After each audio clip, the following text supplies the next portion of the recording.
Okay, so you might have seen my previous video on recording Catchup TV or on-demand TV like iPlayer and Amazon Prime and things like that. It was a bit of a mixed bag, and certain services didn't work, and it was a bit confusing as to what did and didn't work. Well, all that's changed now because I bought one of these. So this is an HDMI splitter, and so it's got HDMI in, so you put your Chromecast or Xbox One or UView box or whatever plugged into there, and then it outputs two. So you can output to two different monitors, but the feature I'm using is the copyright protection, because this is listed on eBay, and I'll show the picture of the listing here. It's a HDCP stripper. So HDCP is copyright protection. That's the bit that's blocking you from recording that content. Now, I'm really doing this for my own use. I wanted certain situations where I wanted to be able to record something on Catchup and watch it without an internet connection, or watch it on holiday, or just save it for a little bit longer because I didn't have time to watch it. But then I delete that content. I certainly don't distribute it, and I don't really condone that sort of practice. That's up to the individual. But for me, it was, well, partly this is just out of interest. I just wanted to see if it could be done and how easy it was to be done. But you might have a situation where you're on the local news or the national news, or someone you know is on TV and you want to record it and keep that. And this is just a way of doing it. So this HDMI splitter, on my test here, so I'll move over to my laptop. Here you go. So I've got a UView recording. Now, if you notice from my previous video, UView didn't work at all. So if I press play now,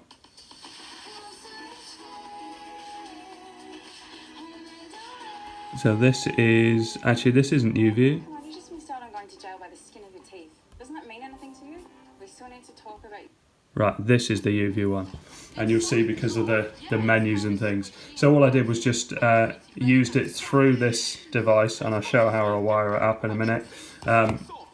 And straight from the UView box into the HDMI splitter, out and into the Halpage HDR PVR2, which is the game recording device, and as you can see, it works fine. It records in .ts format. You can convert that to MP4 if you need to edit it, but really all I wanted to do is to be able to put it into my smart TV or transfer it over to my phone, and most devices read TS files. It's different if you want to edit, but I don't want to edit this. I'm just going to use it as TS files, watch it and then delete it. So you can see here it's showing some of the recordings that I've got on my UView box. There's a recording of Deadpool there, and you can basically record that recording. So this isn't Catchup TV at this point, this is something that's been recorded. And if I skip on a little bit more, there you go, so that's part of the film. I won't show it for copyright reasons. Here you go, it's showing live TV.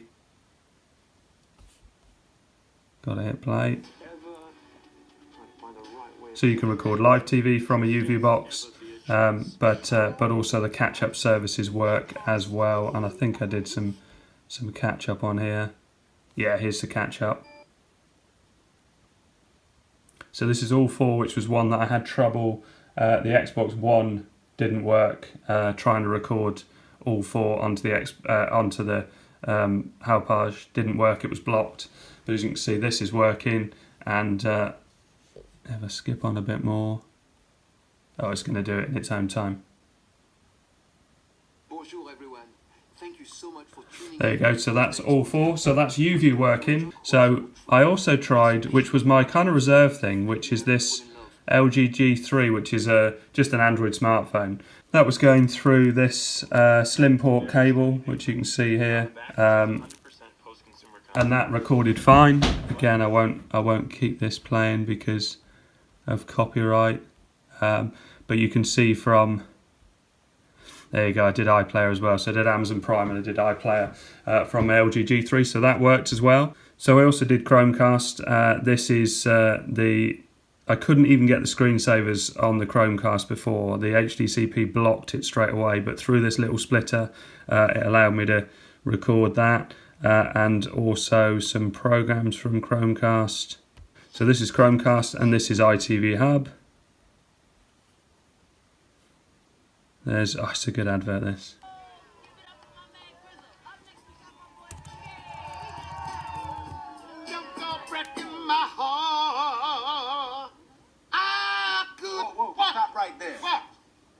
snicker. You always lose your edge when you're hungry. Better? Better. Yo, I said, give me the track. You're not you when you're hungry. So I'm surprised Elton John did that advert. It's a good advert. Here we go. So this is ITV still showing the adverts at the moment. And if I click on that.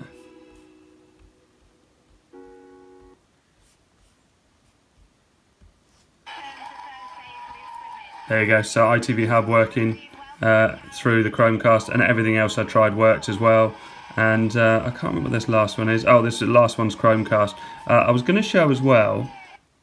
So if you want to be able to put it onto all devices, you're probably better off to convert it as an MP4, which you can do. So if I hit export to MP4, that will save it.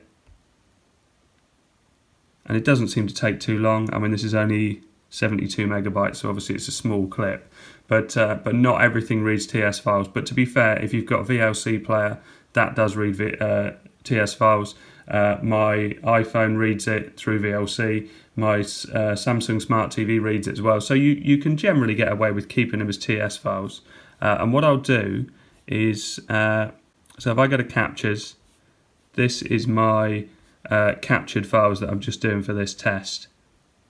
You can see there, some of them have been renamed. So one of these is an MP4 file. So this MP4 file, if I double click on that,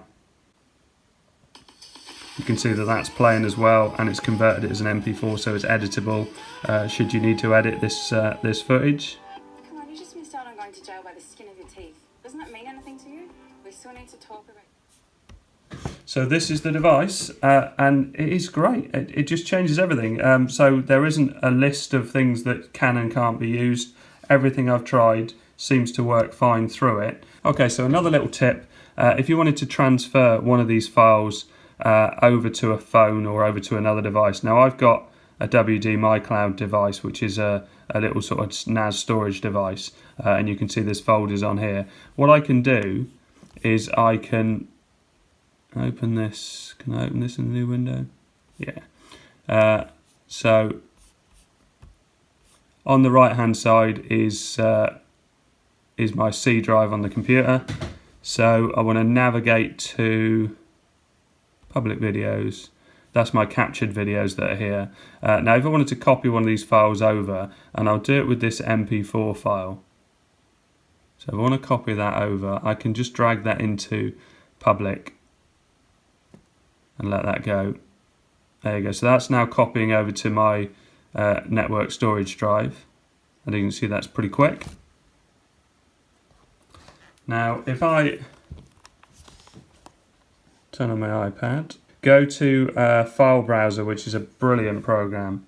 I wonder if I can stand this on the... Let's use my laptop as an iPad stand. There we go.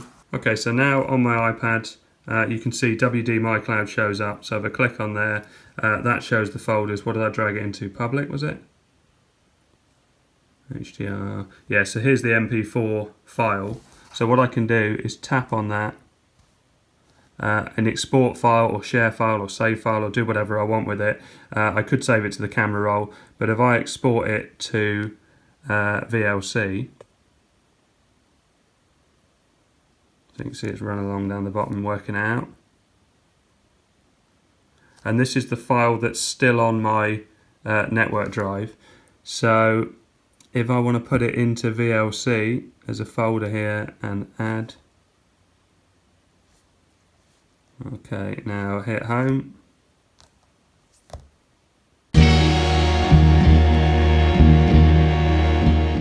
There you go, and there's the file. So if I tap on that,